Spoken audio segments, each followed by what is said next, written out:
திருச்சிற்றம்பலம்.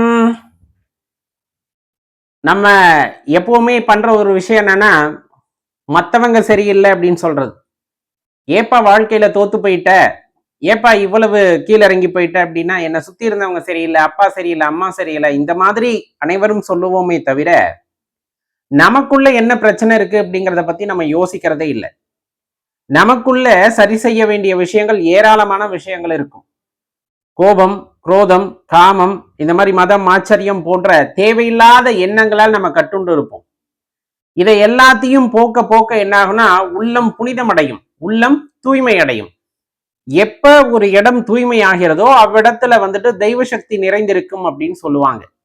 உங்க உள்ளத்துல இப்ப நம்ம சொன்னக்கூடிய மதம், ஆச்சரியம், காமம், குரோதம் இதெல்லாம் நீங்க நீங்க என்ன ஆகும் அப்படின்னா, இறைவன் வசிப்பதற்கு ஏற்ற இடமாக இந்த உள்ளம் மாறும்.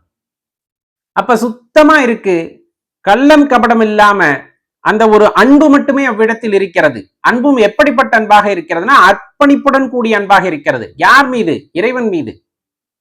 அப்படிப்பட்ட அன்பை வைத்திருக்கின்ற அந்த இடத்திலே, அந்த உள்ளத்திலே சாக்ஷாத் சிவம் அவ்விடத்திலே குடியேறுகிறது அப்படின்னா, அந்த மனிதன் எப்படிப்பட்டவராக காட்சியளிப்பார் என்று யோசிச்சு பாருங்கள். சாக்ஷாத் கருணை உள்ளம் கொண்டவராக காட்சியளிப்பார்.